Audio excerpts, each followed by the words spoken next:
Hello everyone. So guys, thank you so much for your support in my previous video. That was so encouraging, because when I see numbers like this, it encourages me to make more videos like the ones that you guys have been supporting me on. And those of you that are new on this channel, you are warmly welcome. Thank you all so much. I try my level best to be as informative as I can be, so that I do not gatekeep any information that I come across or things that I am doing to improve my life. And so I just thought, let me talk about something similar to that other video where I was talking about digital nomads moving to South Africa, but at the same time, we are getting expats that are moving to South Africa. For some reason, expats are finding South Africa as an alternative home or a second home for them.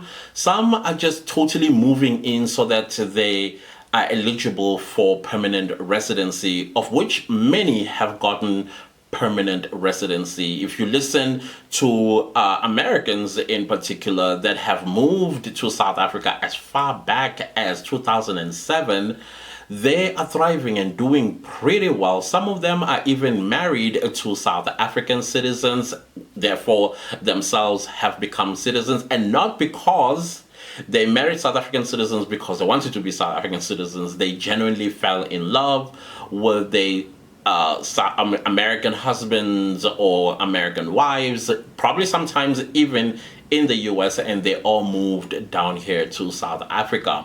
Some, they move because they're sick and tired of their own environments back home for whatever reasons. Right now, we are getting a lot of African Americans moving to Johannesburg.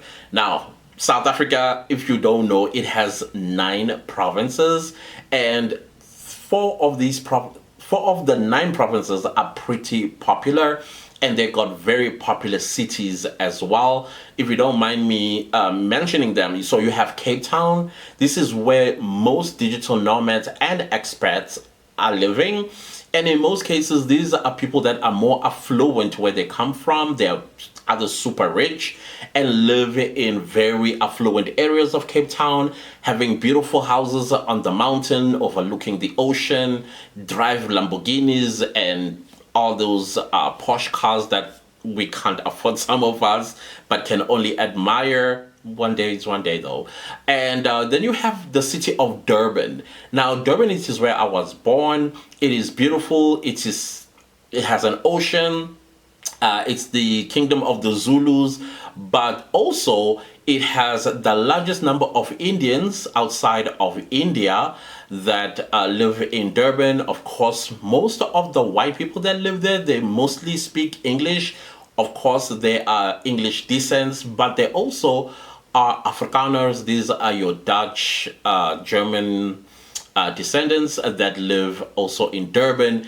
Then you have the third the third most popular city of Johannesburg, also known as the City of Gold. This is, of course, where gold was discovered in the 1800s. And here as well, it is also known as the hub, the economic hub of Africa.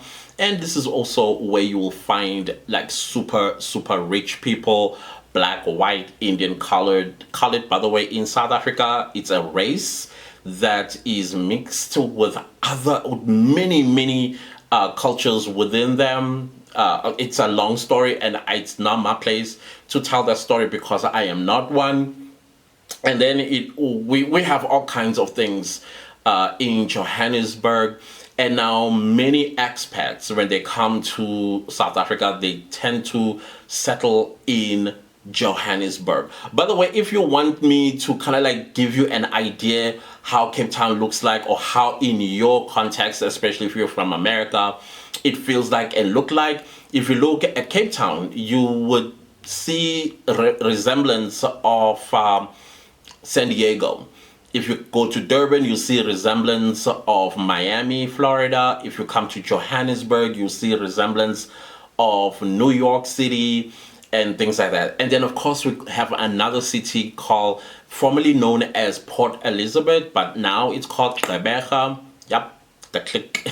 It's also beautiful, and some experts. What am I saying? Some expats, they live there. I'm so sorry. I was getting tongue tied a little bit for a second. The joys of being a YouTuber, and so they settle in these places. Some, of course, like I said, they are moneyed and they are able to purchase land and build extravagant houses and lodges, hotels, and things like that. And of course, economically speaking, prices are beginning to rise for the locals because this is what we've been living. We've been living on, not that food prices were ever cheap, but they were affordable. Apartments were affordable, housing was affordable.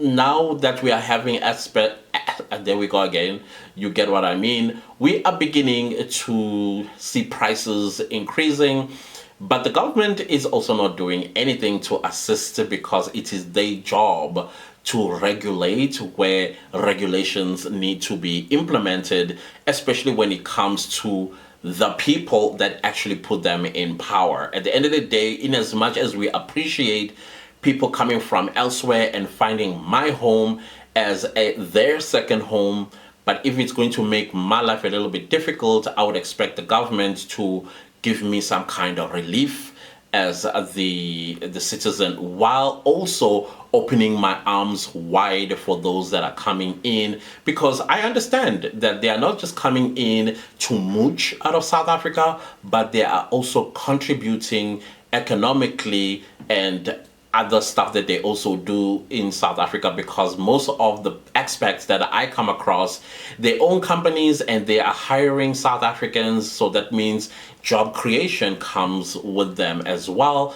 I'm seeing them also working with South Africans. They will start a business and then they will get South Africans to partner up with them, and of course that alleviates poverty, or maybe just gets rid of it altogether as these businesses become successful. So there's a whole lot of good versus the bad stuff, which is the economy and prices rising for the people.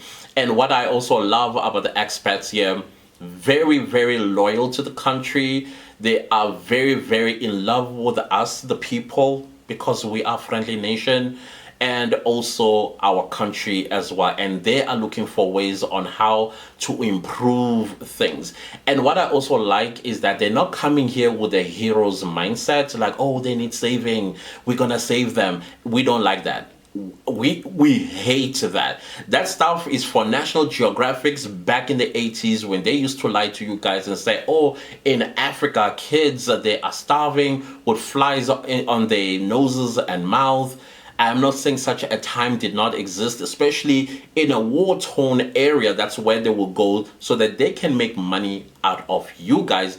Why? Because they were taking advantage of your ignorance and digging into your pocket with guilt, and you basically were making people rich, and that money never reached Africa, as they would say. I know some of you come from when your children are misbehaving at the dinner table and they don't want to eat their vegetables, you would say, children are starving in Africa. And yet we are like, no, we're not. No. We're not at all. As a matter of fact, we have abundance. Why would we have the most richest continent on the planet in terms of resources, fertile soil, and vegetation, and then you say we are poor and we are not eating so that your child can eat? I always find that very funny, to be honest.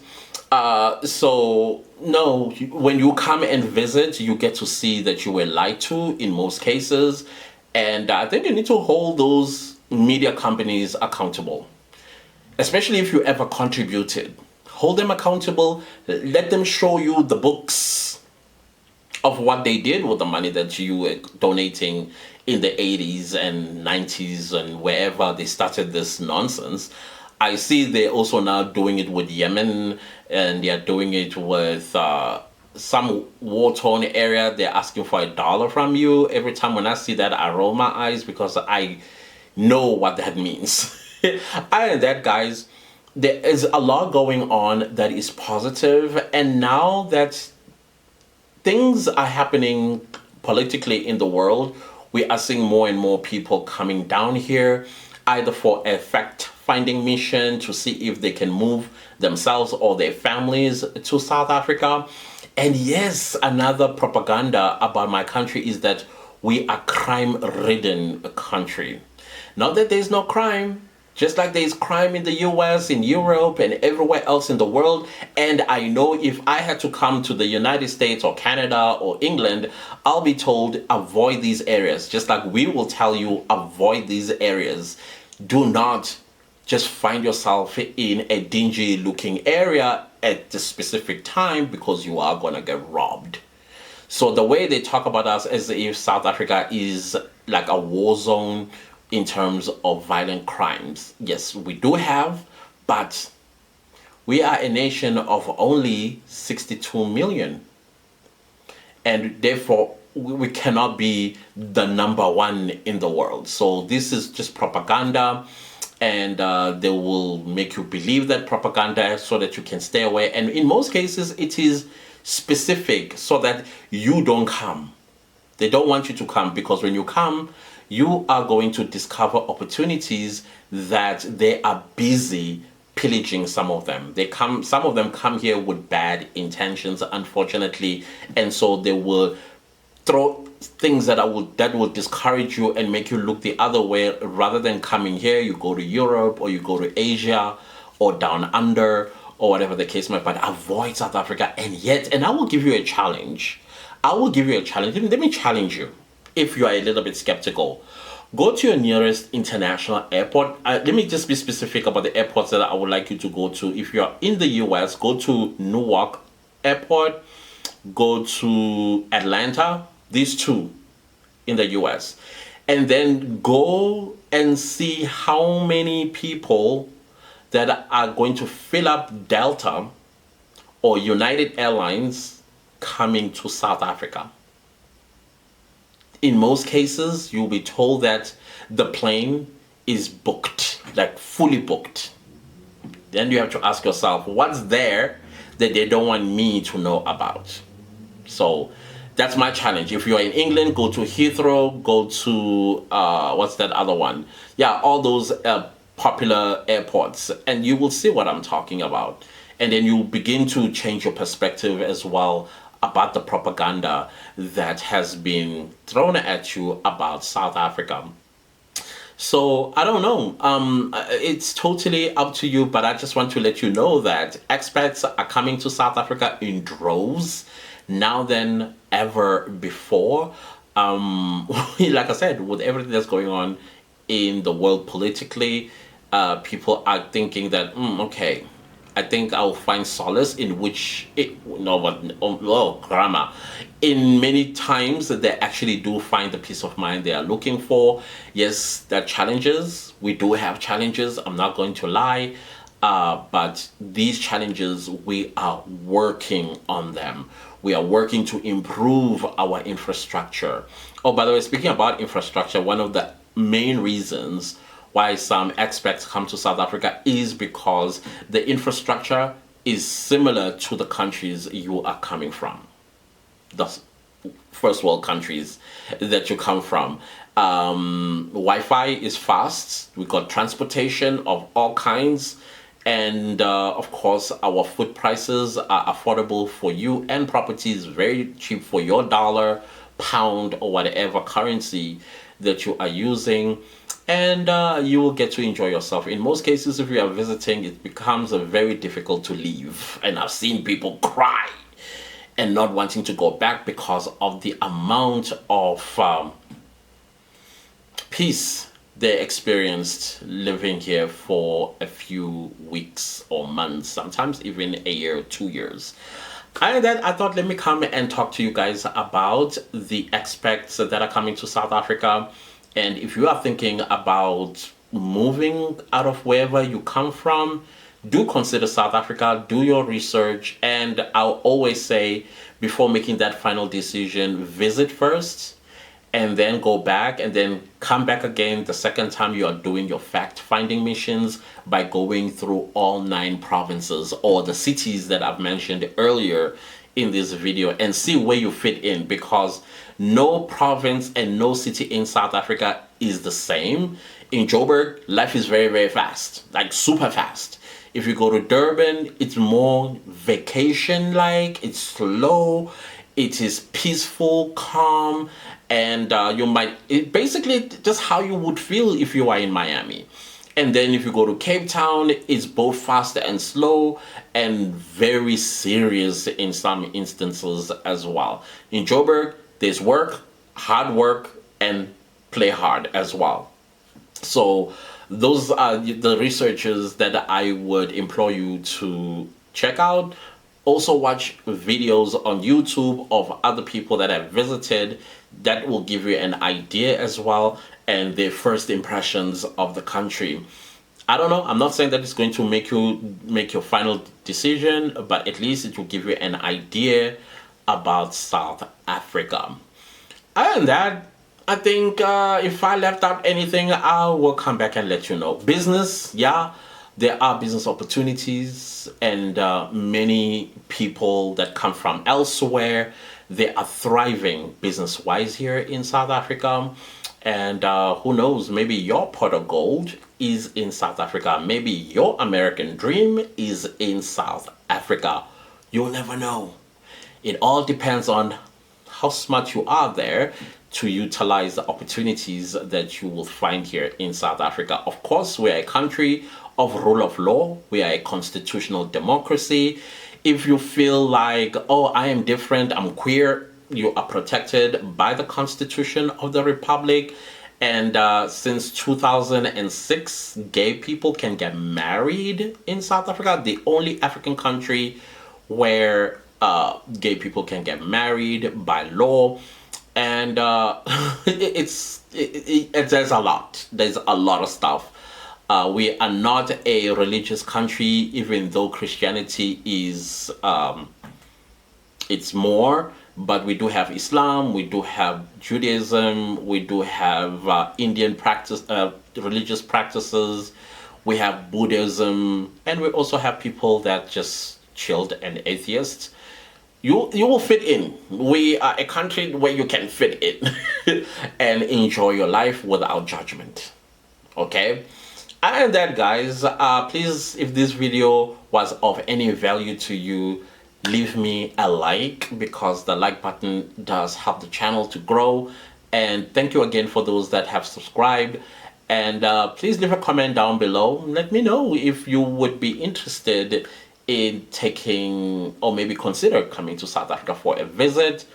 And I would like to hear that from you. And yeah, share the video far and wide. Maybe there are people that are thinking they can see this video and also decide whether they would like to come. And yeah, I'll see you guys next time with a new video. Goodbye.